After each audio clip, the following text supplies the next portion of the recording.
We are giving preference to all the indigenous equipment. We are inducting LCAs. The Tejas aircraft, the orders of 83 are already pending, which should be starting any time. It's already overdue. 97 more are in the pipeline, so that will make more than 200 LCAs that we will have, Tejas Mk1 and 1A. Also, we have plans of Tejas Mk2, which is in the R&D stage, and AMCA, the project has been cleared. So 6 to 7 SCON, each of these is what Airforce plans to induct. One is capability, other one is capacity. So building the capacity, it becomes important for our manufacturing agencies to come forward and increase their production rate. And when it comes to conflict situations, if you're relying on getting your weapons from outside, there will always be different interests and changing interests, which can create a choke point for you. So if you need to actually fight the war the way you said, 200 to 300 missiles being fired in one day, you have to have them being manufactured in India. As far as Eastern Ladakh is concerned, the situation remains practically same as it has been for last 1 year plus, except that we see the development of infrastructure on the other side has been fairly rapid. We are trying to match up with that. We are also upgrading our airfields. There are new airfields which are coming up in area like Neoma and all that. So that is being progressed and at a fast pace. We are also beefing up the capacities of the airfields which are already existing. Also, there are plans to utilize the civil infrastructure. There are these ALGs which are available in the central sector, which are being, we are in touch with the state governments to either take over those or at least having assurance that they will be available for our operations. So this is how we are handling the situation as far as infrastructure is concerned. Okay. So as far as medium transport aircraft is concerned, the fleet that is now aging is the AN-32 as well as IL-76. We need to find a solution to a replacement for these. So decision that has been taken is we will go for a common aircraft of 18 to 30 ton class. And so that for that the RFP has been issued. Now we have not identified, we have not shortlisted which aircraft will we be going in for. But RFP has been issued for 18 to 30 class aircraft. And as far as S-400 is concerned, we already have it operational with us. So airborne early warning and control system. We have requirement for these aircraft because these are something which are like force multipliers. So we have 3 of them at the moment, the Embraer based AEW&C. We have a plan for 6 more. Yeah, so air defense system हमें चाहिए और उसके लिए plan already है. We are already procuring. Like Kusha system है जो develop हो रहा है, which will be again a long range system. We already have a plan to buy 10 units of that. कि ये Mark 2 जो है वो जो Mark 2 हमारे को 7 साल बाद मिलने वाला है, वो Mark 2 आज के Rafale, if I can just compare, सिर्फ बेहतर नहीं होगा. उस क्लास का होगा, किसी चीज़ में स्लाइटली बेटर, किसी चीज़ में स्लाइटली लेस, लेकिन वो हमारा अपना होगा. और कल को अगर कोई मेरे को नया वेपन डालना है उसमें, we will be able to integrate that weapon because I have the technology with myself. When I say I means the Indian entities. We don't have a design to go offensive unnecessarily, isn't it? Only when we are pushed will we be doing something. So we have our plans in place. One place we can positively say we are training much better than them. We have exposure much better than them because we do come to know through our sources how they train, how many different air forces they interact with, and how many do we interact with. So I'm very confident that as far as human angle is concerned, as far as our people behind the machine are concerned, we are way ahead of them. As far as technology is concerned, we may be not so good as of now.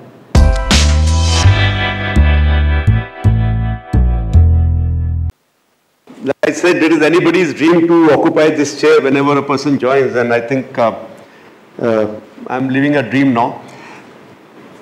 We know that this is the time. This Air Force Day is when we reaffirm ourselves, towards the commitment that we have made to the nation.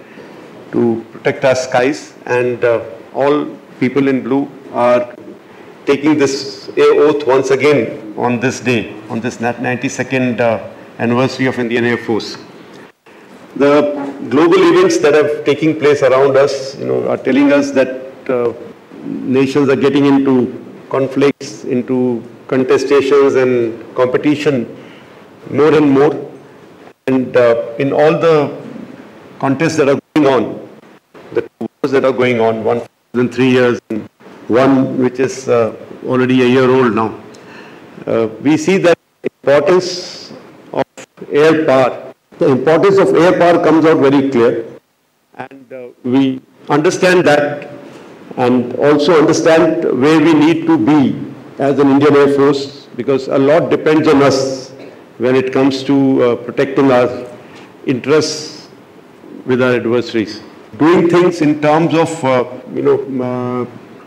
maintaining our aircraft. We have issues of supply chain breaking down because of these wars. We have components which come from these regions. So maintaining those equipment, maintaining that is a challenge which is being handled very well.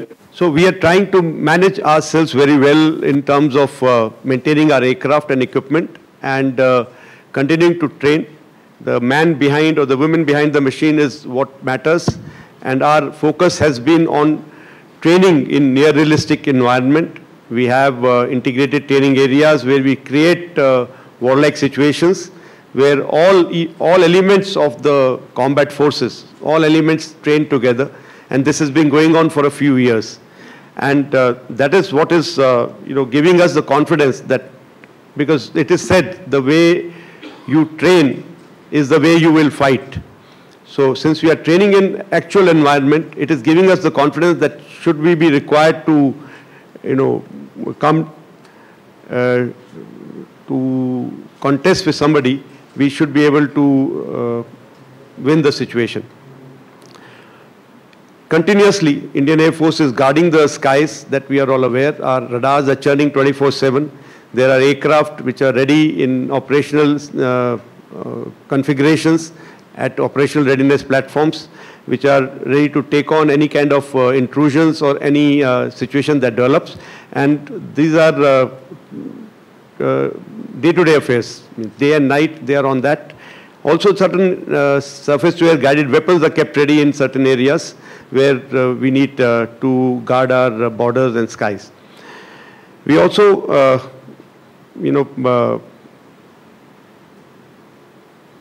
like RM had said in the last Tarang Shakti speech, he had said that the more we sweat in peace, the less we bleed in war. So that focus has been on. So the training has been given due importance. Training has been given more push. And like I said, it is practical training that we are embarking on. Also, as far as, op exposure is concerned, a lot of number of exercises we have been conducting, taking part in foreign exercises also. You have seen certain names being flashed on the screen. At an average, we've been taking part in 4 to 6 foreign exercises where our forces go, take part and come back. There are a lot of exchange of ideas that take place. There are a lot of, you teach some things to them and you learn something from them. The 3 major exercises that we conducted this year have been first starting with Vayu Shakti, which happened in the month of February, where we did our weapon employment. We showed and reassured the nation of our capabilities in terms of destroying the targets using our assets. And that was followed by a Air Force level exercise, Gagan Shakti, which was where we exercised the entire Air Force. All elements of Air Force, all commands were exercised together, and that exercise required thorough planning. It required putting into motion our entire op infrastructure, and also the augmentation of manpower. We did, of course, we did not stop training because we did not want to disrupt the training pattern. All non-combat units, the manpower was augmented to combat units, and that exercise was a huge success. In the we flew almost 7,000 sorties during the exercise, 6,700 or so sorties, during those exercises, where during those 2 phases of the exercise, where we simulated Western Front as well as Northern Front. That exercise also involved a lot of coordination with the other services, where all joint structures were put in place. Joint planning was done with the Army and the Navy. Their assets also took part in this Gagan Shakti, and it was a resounding success. That was followed by Tarang Shakti, which is just concluded in September. So we had Tarang Shakti, the first multinational air exercise being conducted in India after a gap of 61 years. Last exercise was a very small level air defense exercise which was done in 60s. So this exercise was done in 2 phases.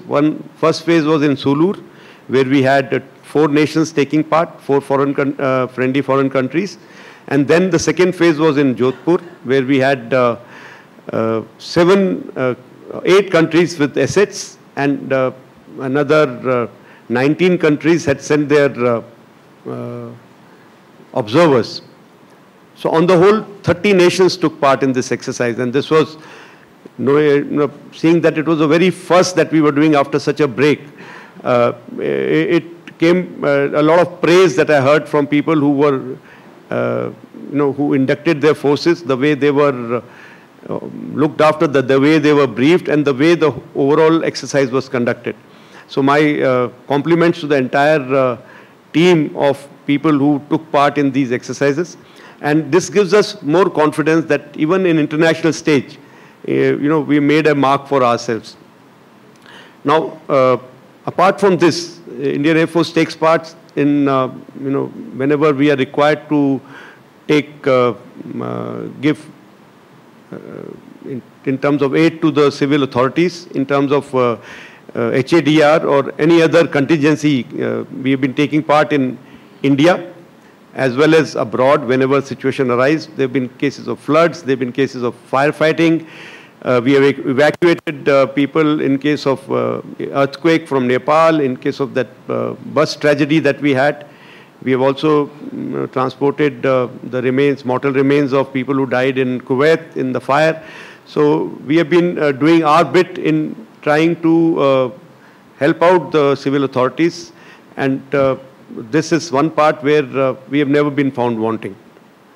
So as we progress, our endeavor is to now focus on not only just maintaining our systems that are there, but also to live up to our motto, which is which you read there, which is Saksham, Sashakt or Atmanirbhar. So our motto remains to keep progressing, becoming more and more potent, and also more and more self-reliant. In that, we are giving preference to all the indigenous equipment. We are inducting LCAs, the Tejas aircraft. The orders of 83 are already pending, which should be starting any time. It's already overdue.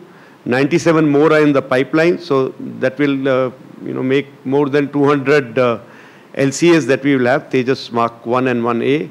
Also, we have plans of Tejas Mk2, which is in the R&D stage, and AMCA, the project has been cleared. So 6 to 7 SCON each of these is what Air Force plans to induct. As far as other weapon systems are concerned, indigenous Astra, we are already buying Astra Mk1, and whenever Astra Mk2 and 3 are ready, we are looking forward to that. And this is air-to-air missile. Large number of air-to ground weapons, long-range ones, are in the pipeline, which are in the R&D or a production stage, which we have already either committed ourselves to or ordered already. SAGW, that is surface-to-air guided weapons.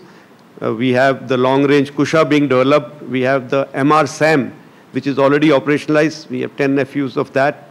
Akash, we have already bought in large number, and Akash next generation, that is with a better missile system, is already under R&D, and we are supporting that.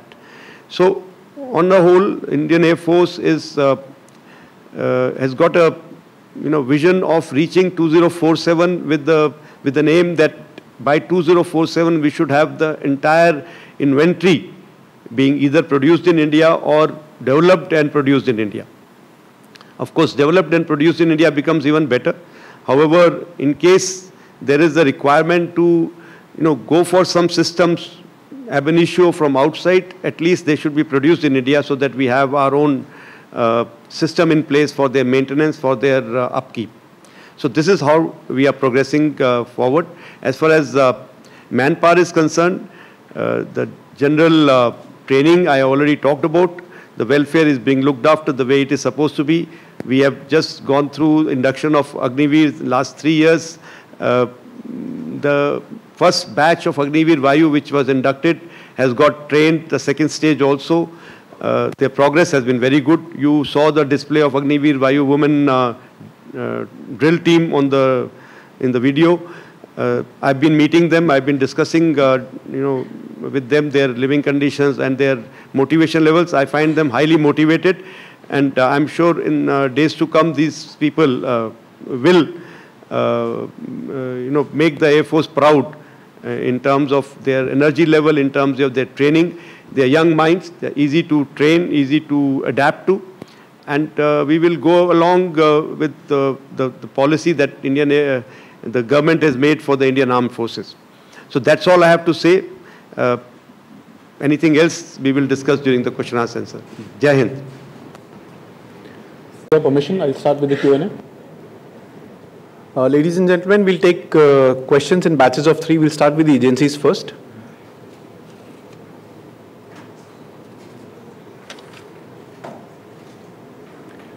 Mr. Akash Dongre, DD.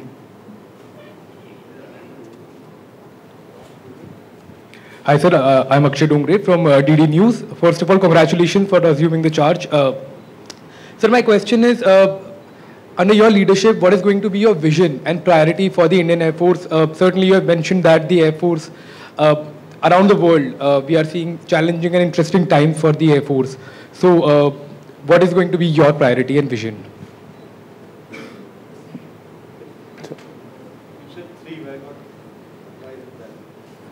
I'll take on the 1 minute. Yeah, thank you. Thank you for your wishes first.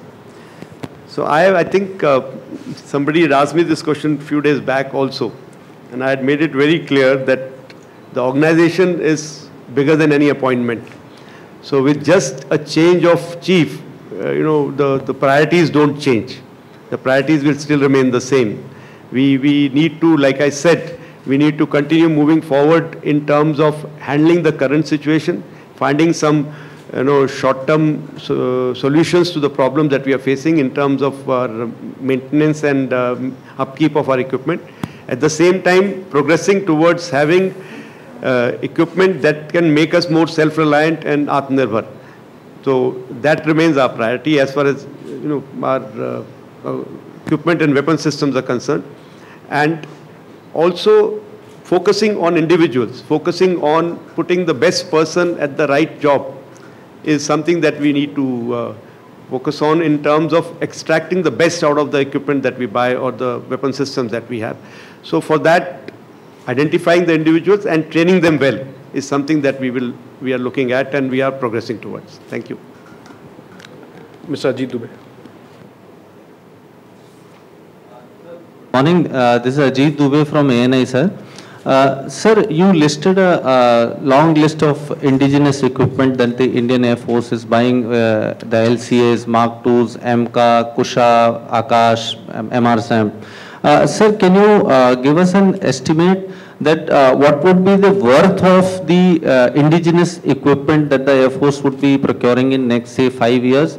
And sir, along with this, how do you see indigenization helping the Indian Air Force Armed Forces prepare for a situation like where we are seeing that in conflicts people are firing 200, 300 ballistic missiles in one night at the adversary. So how do you think indigenization is going to help with that, sir? Thank you very much, sir. When it comes to building the capacity, one is capability, other one is capacity. So building the capacity, it becomes important for our manufacturing agencies to, come forward and increase their production rate. And when it comes to conflict situations, if you're relying on getting your weapons from outside, there will always be, different interests and changing interests, which can create a choke point for you. So if you need to actually fight the war the way you said, 200 to 300 missiles being fired in one day, you have to have them being manufactured in India. You cannot afford to have them being bought and rely on that supply chain. So from that point of view, it is imperative that we have these things being produced in India, and under some kind of confidence we should have that when we have to, because we can't be stocking up everything forever. These things will have life. You keep stocking up, then we'll have wastage. So you need to stock up for an immediate reaction and have a system in place where by the time you consume that stock, the industry is now producing at a rate which can continue giving you that weapon. As far as the next 5 years, what kind of expenditure we are looking at, I think Deputy Chief can answer that better.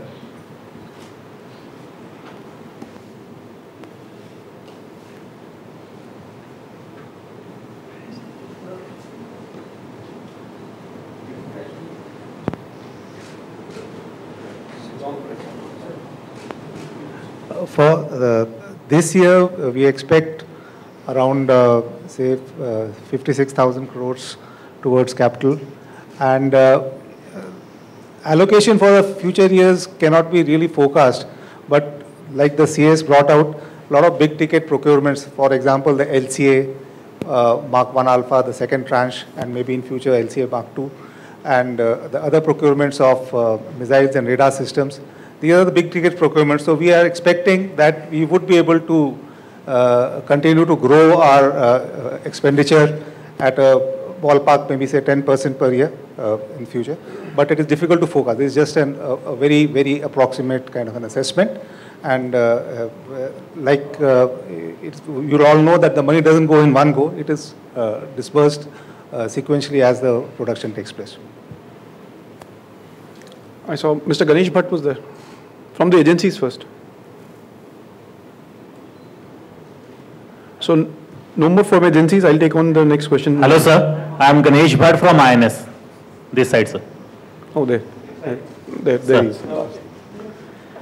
Sir, indigenous jet technology will bring what change in the readiness of Indian Air Force? Indigenous jet technology, sir, jet engine technology, will bring what change in Indian Air Force? You're talking about jet engine? Yes. Yeah, so I think we all understand an aircraft has, one of the major component of any aircraft is the engine. And that is something which can really affect your serviceability, availability during war. So engine is being produced by very few countries in the world. Very few design houses or production houses for engine. Of course, production houses are more.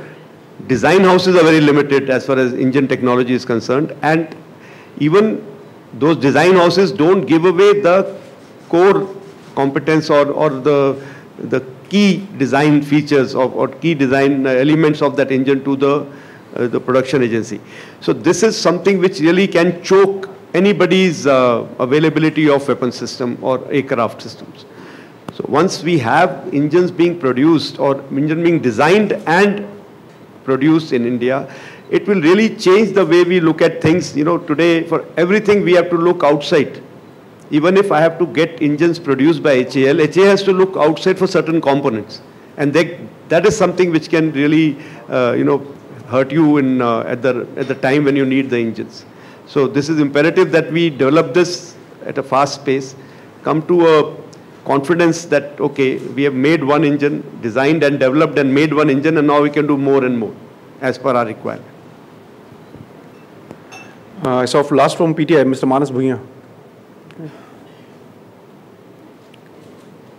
After the agencies, we'll just... Afternoon, sir. This is Manas Pratim Bhuyan from PTI, Press Trust of India. Yeah. So what is your assessment about the overall situation in Eastern Ladakh, particularly China's aggressive infrastructure development that has been taking place for last 4 years? So how do you see the overall scenario vis-a-vis our preparation? And my second quick question is about, there have been concerns about depleting fleet of the fighter squadrons. So what is the status of the MRFA project? So it seems it's stuck, so would like to have your response on that. So as far as Eastern Ladakh is concerned, the situation remains practically same as it has been for last 1 year plus, except that we see the development of infrastructure on the other side has been fairly rapid. We are trying to match up with that. We are also upgrading our airfields. There are new airfields which are coming up in area like Neoma and all that. So that is being progressed and at a fast pace. We are also beefing up the capacities of the airfields which are already existing. Also, there are plans to utilize the civil infrastructure. There are these ALGs which are available in the central sector, which are being, we are in touch with the state governments to either take over those or at least having assurance that they will be available for our operations. So this is how we are handling the situation as far as infrastructure is concerned. And the second question was about depleting fighter strength, you said. MRFA, okay. So MRFA, the RFI was issued. We have got the response from everybody. We have made the requirements very clear. Now we are waiting for the response from the decision to be taken as to what route we will follow. At the moment, we are going to follow the DAP 2020 route, where the RFP will be issued, and hopefully we'll get the response fast, and we'll go ahead with this aircraft. So there is a requirement to have it make in India. That is something which we have very clearly stated in that the aircraft has to be made in India. And because of that, the people who have to respond have to find an Indian partner and, make it happen that way. That is where we are. Thank you, sir. I saw from Shivani.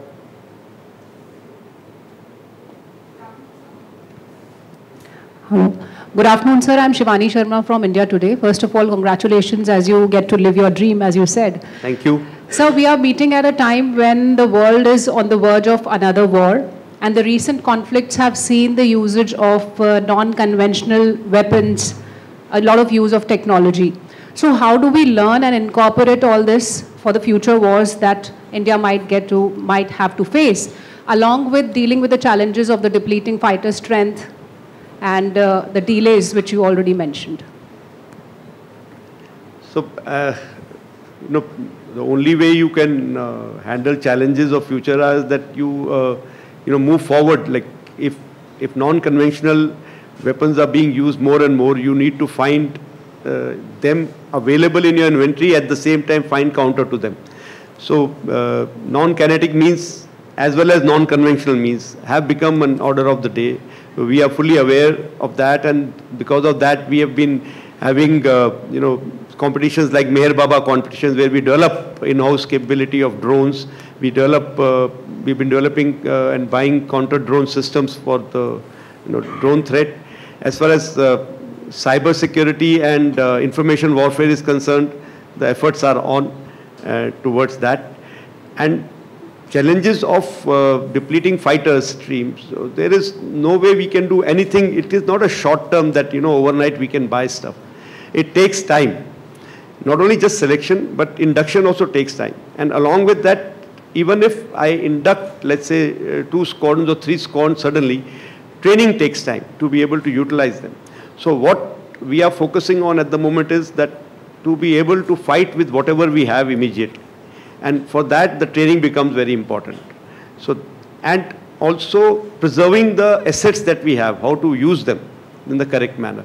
So that is something that is being, inculcated into people right down to the last man, that this is how we must do things. We'll go to the rear. Mr. Ajay Banerjee raised the hand earlier.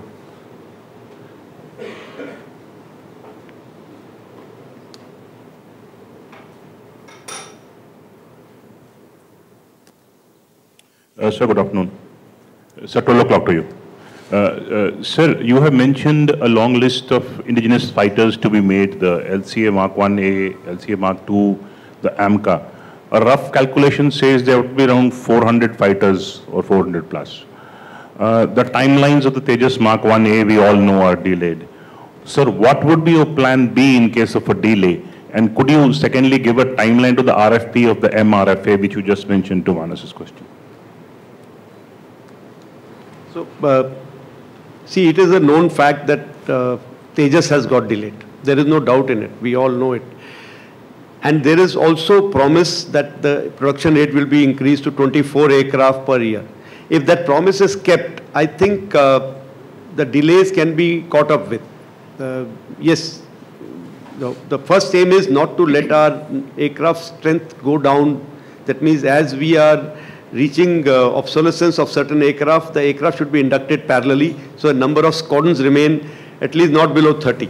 So HAL has to keep the promise which they have made that we will be building it up to 24 aircraft per year. They have already got a third production line in place in Nasik, which is yet to churn out an aircraft. As far as Tejas Mk2 and AMCA is concerned, they need to, we all need to learn our lessons, what happened in Mk1, what all has caused the delays, and make sure that those things are ironed out right in the beginning. You know, transfer of technology from a design house to a production house. Even if it is within India, because I was in that program, I know when Tejas was being produced by the, the overall division, or not overall division, the R&D division, and from there it went to production. There were hitches, the absorption took time, the absorption of technology took time. So that has to be parallelly achieved. Also, we need to look at even private players have to come in, because unless you have private industry coming in and chipping in, I don't think we can continue relying on only one agency, because HAL will also have its own limitation in terms of what it can do in a time frame. So with looking at the numbers that are involved, Mk1As and expected Mk2s and AMCA, we need to have private industry chipping in and coming in a big way to help out production challenges. So I cannot really lay down any timeline. No, MRFA is needed as of yesterday. So very difficult for me to say some timeline. But yes, like Mk2 is supposed to do its first flight next year, October. It is supposed to be inducted by 28 as per the timelines as of today. 27 December is supposed to be the end of R&D phase for Mk2, LCA Mk2. So we need to look at that these timelines are met. And if these timelines are met and MRFA is signed parallelly, I think we are okay. We are not too badly off. But if these timelines are getting pushed, then we need to look at alternatives. Mr. Manish.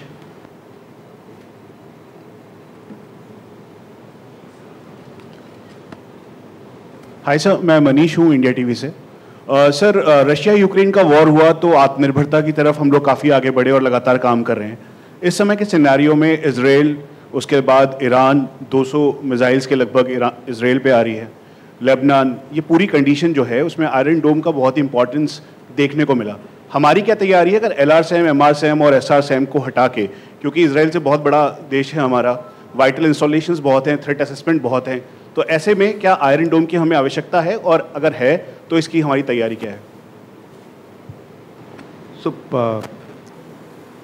the systems that हमारे पास जो है अभी जो आप बता रहे हैं LRSAM, इसके अलावा सिस्टम हम जो खरीद रहे हैं उसमें काफ़ी सारे ऐसे सिस्टम हैं जो यही काम कर सकते हैं जो आयरन डोम कर रहा है।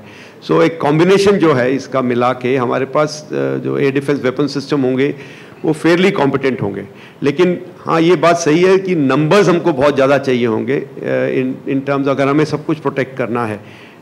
सो अभी एट द मोमेंट हमारे पास जो नंबर्स हैं उससे मतलब पूरा देश जैसे कहें कि भाई कहीं पे कोई भी मिसाइल नहीं गिर पाएगी, ऐसा नहीं हो पाएगा। हमको अपने प्रायोरिटीज़ देखनी पड़ेंगी कि कहाँ पे हमारे वाइटल एरियाज़ हैं, वाइटल पॉइंट्स हैं जिसको हमने पहले प्रोटेक्ट करना है, उन पे वो लोग हमें ज़्यादा कॉन्सेंट्रेट करना पड़ेगा।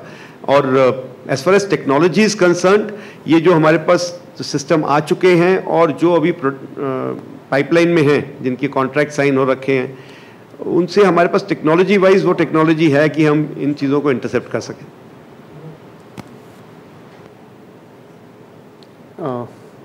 I'll take it and in the sequence. So Snehesh had raised hand. Snehesh. Snehesh Philip here from the print. So you had mentioned about the MRFA. This RFI came out much earlier, way back then, and the replies up. So when you say that a decision has to be taken on under which process it would be procured from, what decision is that, sir? And would it involve fresh trials and that we saw with the MMRCA thing? And do you have a preference for a particular, are you looking at a G2G one for a deal? Since we already operate the Rafales, the Navy is also ordering in the Rafales. Are you looking at a more direct deal rather than going through this torturous, long-circuited route, sir? So there are no preferences that we have. We have got a certain requirement. Certain QRs have been there and those have to be met. We know our requirement, what kind of a aircraft we need immediately. And yes, we cannot say that, I can only have one type of aircraft or one particular this thing. It is always advantageous to have lesser types of aircraft because you're that much more support you can, go from one area to another, one base to another base. But there are no particular preferences that we have. We don't even have a preference for a particular process. The requirement is that whatever decisions we take, it should happen quickly and we should be able to induct the aircraft as fast as possible. But at the same time, the aircraft should be made in India at least, so that we have the future secured. That is the only requirement that we have, that it should be a made in India aircraft. You can pass the mic to Ms. Anju. First of all, sir, congratulations. Sir, I have two questions. पहला सवाल है sir हमारा space based battle management system जो air force का था, अभी ये programme किस स्टेज पर है, इसके बारे में सर थोड़ी सी डिटेल. और जिस तरह से सर इजराइल और लेबनान का जो युद्ध हो रहा है उसमें हमने देखा कि मिसाइल अटैक जो है वो बहुत इम्पॉर्टेंट रोल प्ले कर रहा है, तो ऐसे में हमारी मिसाइल्स को लेकर क्या तैयारियां हैं, एयरफोर्स की क्या तैयारी है? तो as far as space based systems are concerned, हमारी ये शुरू से वो हम ये कहते रहे हैं कि वायु और स्पेस, अंतरिक्ष और वायु के बीच में एक कंटिन्यूस वो है, it's a continuum, air and space is a continuum. तो हमारे को जो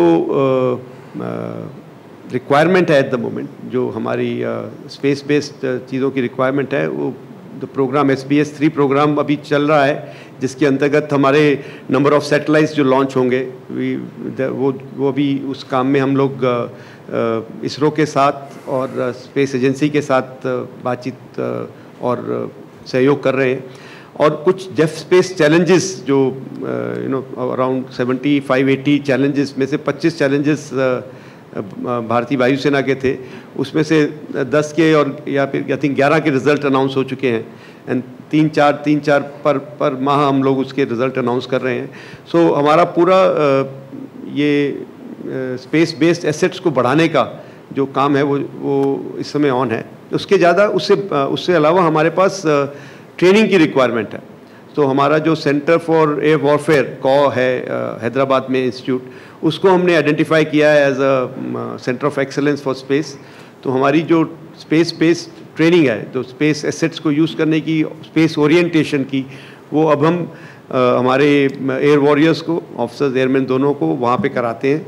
उसका कुछ पोर्शन इवन एयरफोर्स एकेडमी में होता है, कुछ जैसे स्पेस बेस्ड मेट्रोलॉजी एंड कुछ पार्ट जो है वो वहाँ पे हैदराबाद में होता है.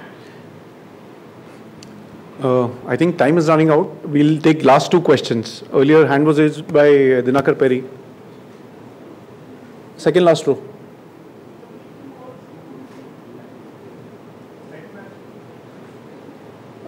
Sir, Dinakar here with the Hindu newspaper. Yeah. Sir, couple of questions. One, where are you in terms of talk about space? So where are you in terms of renaming the force as Air and Space Force, if I may ask? And the MTA, the medium transport aircraft, the tender has been out. The medium transport aircraft. So in terms of that, so have you identified, there was a study going on in the air headquarters on how to, go forward with that, what kind of capacities, etc. you require. So have you done that? Have you identified what and where, reorganizing your transport fleet going forward? Have you kind of finished the study? Where are you in that? And if you can give an update on the S-400. One question. Dinakar, one question. Time is up. So time is sir. S-400 also. Okay, so as far as medium transport aircraft is concerned, the fleet that is now aging is the AN-32 as well as IL-76. We need to find a solution to a replacement for these. So decision that has been taken is we will go for a common aircraft of 18 to 30 ton class, and so that for that the RFP has been issued. Now we have not identified, we have not shortlisted which aircraft will we be going in for, but RFP has been issued for 18 to 30 class aircraft, and as far as S-400 is concerned, we already have it operational with us. The three units have been delivered. The next 2 units have been promised next year, and because of the Russia-Ukraine war, they got delayed because of some issues. Now they have promised us that next year both the units will be delivered, and we are looking forward to that. Sandeep Bole asked. That's what happens when you ask too many questions. Sandeep Bole. So that is something that, like I said, we have taken on the mantle of being the lead service as far as space is concerned. We are training, and we are, it's just a question of naming ourselves Air and Space Force. I think in due course of time, some decision will be taken on that. Sir मेरा नाम संदीप है, news 18 India से। Sir मेरा सवाल यह है कि air force हमेशा से ही इस तरीके के सिचुएशन में जब कहीं वॉर होती है तो वहाँ पे इंडियंस जितने भी फंसे होते हैं उनको इवैक्यूएट किया जाता है, क्योंकि अभी मिडिल ईस्ट के इलाके में लाखों इंडियंस हैं जो कि अगर एक्सकेलेट होता है तो जाहिर सी बात है कि उनके इवैक्यूएशन के लिए भी प्लान किया जाएगा। क्या किसी तरीके की प्लानिंग अभी फ़िलहाल एयरफोर्स इस सिचुएशन को देख के कर रही है, और क्या गवर्नमेंट भी क्या इन्वॉल्व हो रही है इस तरह की प्लानिंग में भी? तो ये प्लानिंग हमेशा कभी कोई सिचुएशन डेवलप होती है तो प्लान तो रेडी कर रखने पड़ते हैं, बिकॉज सडनली हमें अगर ओवरनाइट कुछ सिचुएशन कुछ करना पड़ता है तो वो प्लान हमारे पास जेनरिक रेडी रहते हैं, बट फाइनलाइज तभी होता है जब उस सिचुएशन का पूरा हमारे को वहाँ का इंटेलिजेंस मिल जाता है कि वहाँ पे किस तरह का थ्रेट है, कैसा सिचुएशन है, क्या वहाँ पे हमारे पास सिविल एयरफील्ड्स हैं अवेलेबल जहाँ पे हमें लैंडिंग मिलेगी, या फिर हमें वॉर जोन में अंदर जाना पड़ेगा। कोई कई बार ट्रूस होता है बीच में, कोई लोग बमबारी बंद कर देते हैं कि इसमें जिन को अपने लोगों को निकालना निकाल सके, तो डिफरेंट सिचुएशन का डिफरेंट रिएक्शन होता है। तो ये प्लानिंग, ब्रॉड प्लानिंग हमेशा तैयार रहती है, लेकिन स्पेसिफिक प्लानिंग उसी हमें करी जाती है जब वो सिचुएशन डेवलप हो जाए और हमें जब आदेश मिलता है कि ये करना है। और इसमें एयरफोर्स ही नहीं, इवन सिविल एयरक्राफ्ट भी यूज़ होते हैं कई बार, सिचुएशन पे डिपेंड करता है। Miss Neelam Matthew. So last. Thank you, sir. Sir. After this, Neelam Matthews from Shepherd Media. Sir, what is the status of the AEWC? Are you concerned that they are aging? And what happened to the 320s that were supposed to be developed? Thank you. Thank you, ma'am. Airborne Early Warning and Control System. We have a requirement for these aircraft because these are something which are like force multipliers.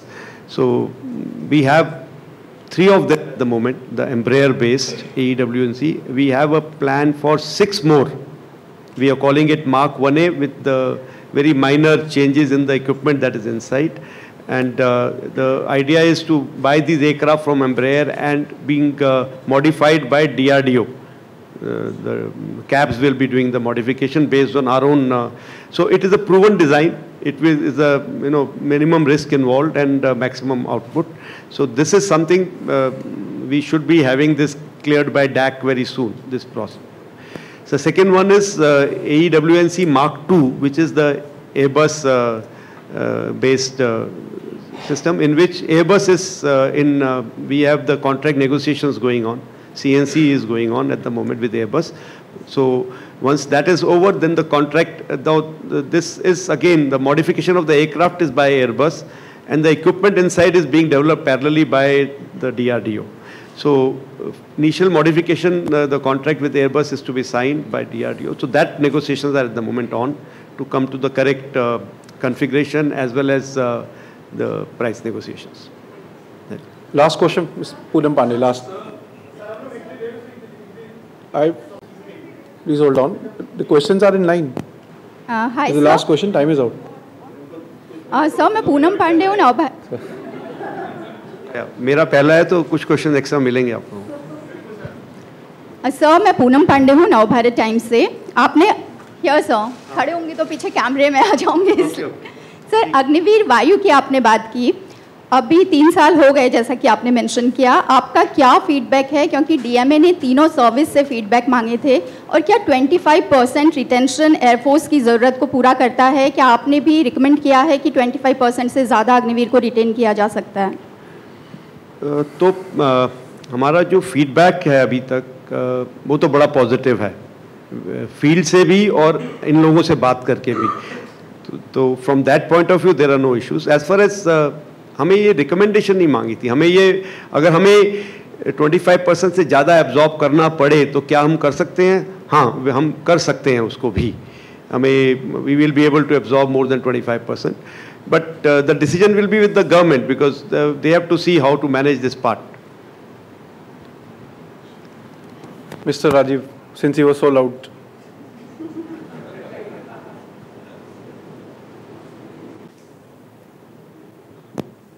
Sir, Rajiv Ranjan, NDTV India.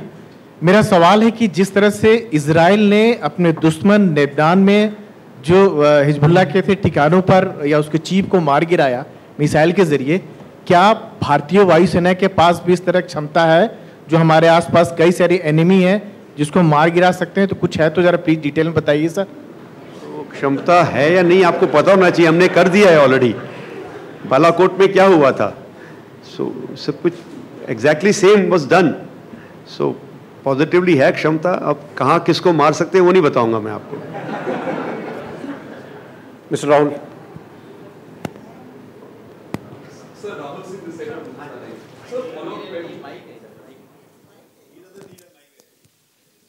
Sir, a follow-up question on the LCA. You said that a lot, HAL, it is now for HAL to keep its promise on deliveries, and if it can deliver on time with 24 aircraft per year, then we can offset the delays. Sir, how confident are you that they will be able to deliver it in time? And number two, sir, are we even going to get the first LCA of the 83 in this financial year or not, sir?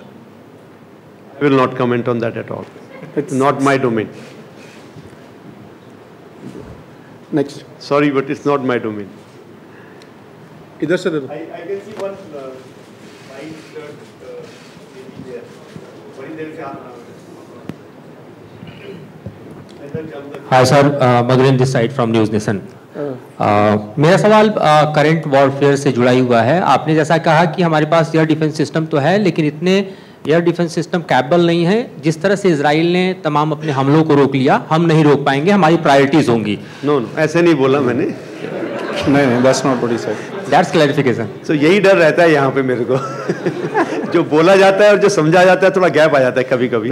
So अच्छा हुआ आपने ये question पूछ लिया. तो मैंने ये नहीं बोला. कैपेबिलिटी है, numbers is something. We have much bigger country. You must understand that. So right down to the depth, it may not be possible to do everything. So that is how we live. We have to do क्या बोलते हैं, cost benefit analysis of everything. तो मेरा सवाल इसी से related है कि क्या आपको लगता है कि हमें अपने एयर डिफेंस सिस्टम को और ज़्यादा प्रोक्योर करना होगा, हमें उसको बढ़ाना होगा? क्योंकि जिस तरह से हम इजराइल की ज़मीन पर देख रहे हैं कि they are handling 3 kind of air defence system. Iron Dome की चर्चा हो रही है, लेकिन डेविड स्लैंग भी हम देख रहे हैं, एरो भी देख रहे हैं. तो हमारा एनिमी भी कैपेबल है कि हम पर इस तरह से सैकड़ों मिसाइलों के जरिए हमला कर सकता है और उसके टारगेट्स को हम इंटरसेप्ट कर पाएँ और अपनी कैजुअलिटी को बचा पाएँ. तो आपको लगता है कि हमें और ज़्यादा एयर डिफेंस सिस्टम पर इन्वेस्ट करना होगा? आगे हम कुछ फ्यूचर प्लान कर रहे हैं ऐसा? तो एयर डिफेंस सिस्टम हमें चाहिए और उसके लिए प्लान ऑलरेडी है. we are already procuring. Like Kusha system है जो develop हो रहा है, which will be again a long range system. We already have a plan to buy 10 units of that. तो similarly ये close in weapon system की बात करी मैंने, एक integrated air defense system है जो, तो ये सब plans already in place हैं. Yes, future में ये पुराने होते जाएंगे जैसे जैसे उनको phase out करना पड़ेगा. जैसे अभी पिछोरा है हमारे पास, ओसा AK systems हैं, ये सब पुराने होंगे तो उनकी जगह हमें नए खरीदने पड़ेंगे. तो requirement will continue, हमें और खरीदने पड़ेंगे. Sir, this is Ritu Sharma from the Eurasian Times. My question is very straightforward. So you have been saying that if today, let's say, we assume that MRFA are signed, the deal is signed, we'll get it in another 6 or 7 years. So the question is, why do you need MRFA if you're going to get LCA Mk2 then? So what is your detour for that?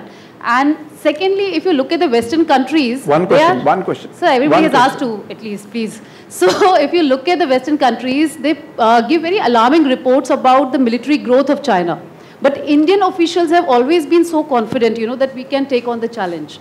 So could you tell us that what is the origin, or where does this confidence stem from?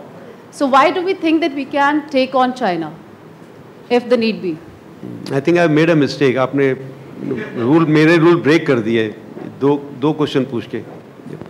Okay, पहला question क्या था मैं भूल गया हूँ. हाँ.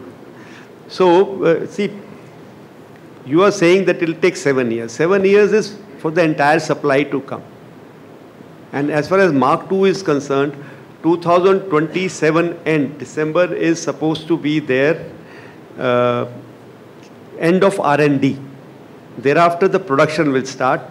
We had LCA Mk1A starting production in delivery in 2016. July 2016, I was posted in AST when the first induction took place. And today is 2024, and we have how many aircraft? 38 aircraft on our strength. So I'm just leaving it for the audience to understand.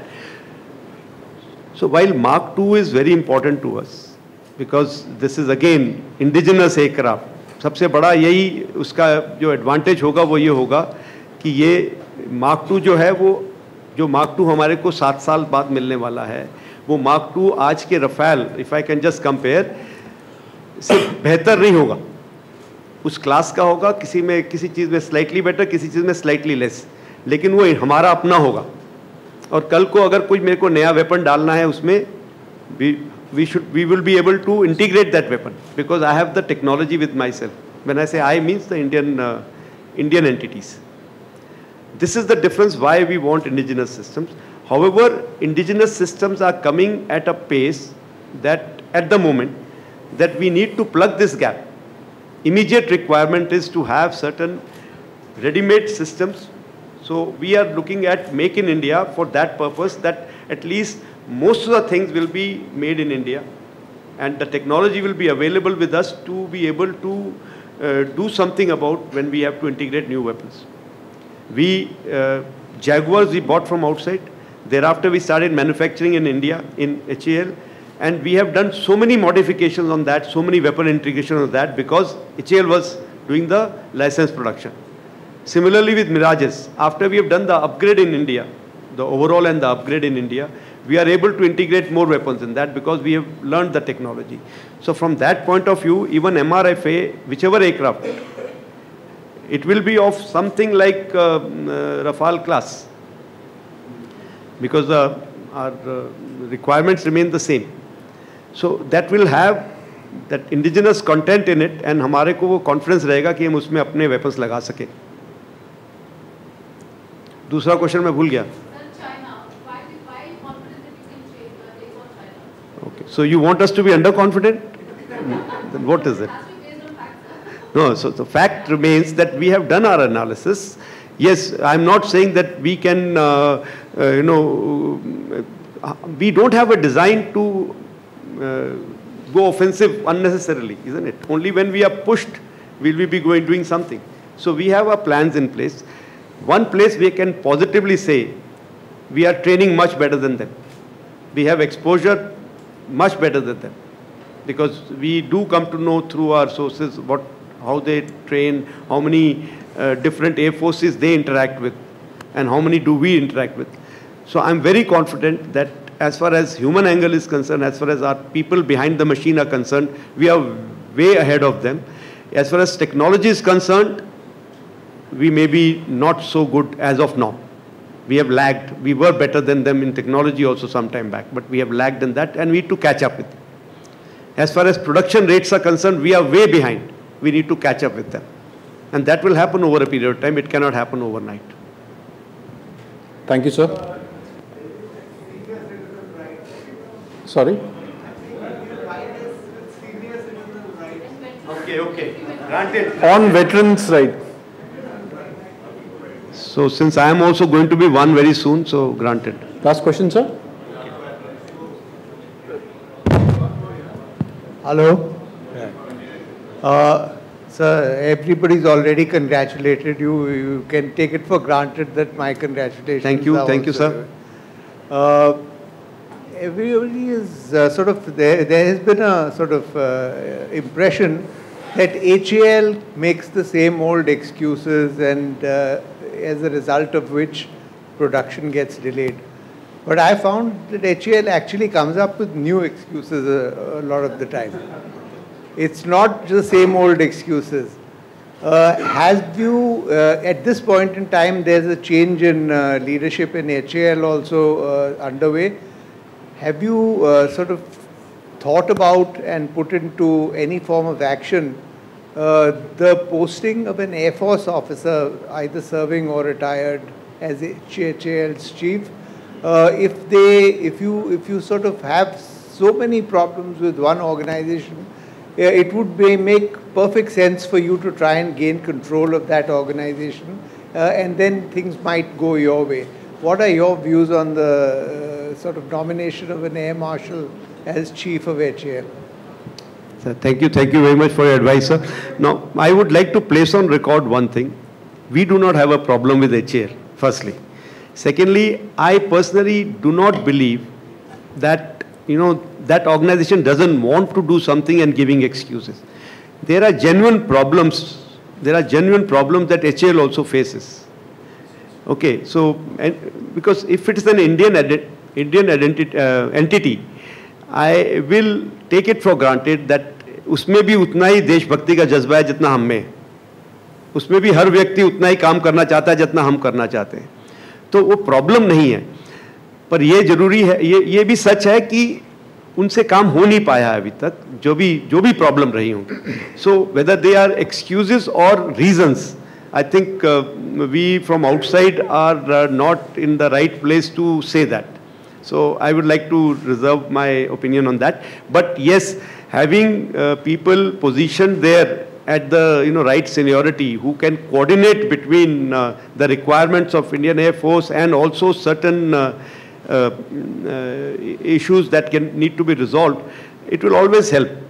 We are trying to have the system in place. At the moment, our deputy chief does that job to some extent. We have a project management team available in Bangalore, led by an Air Vice Marshal, who is also reporting to deputy chief, and they are doing regular interaction with HAL to resolve issues. There are many places where, since I am not into that profession, I get a feeling that they are not able to handle things. But maybe I am wrong, because I myself am not, a businessman or a person who runs an organization which is into manufacturing and, dealing with industrial practices and all. So maybe I may not be able to comment correctly on that. Thank you, sir. Thank you for the questions. Last question.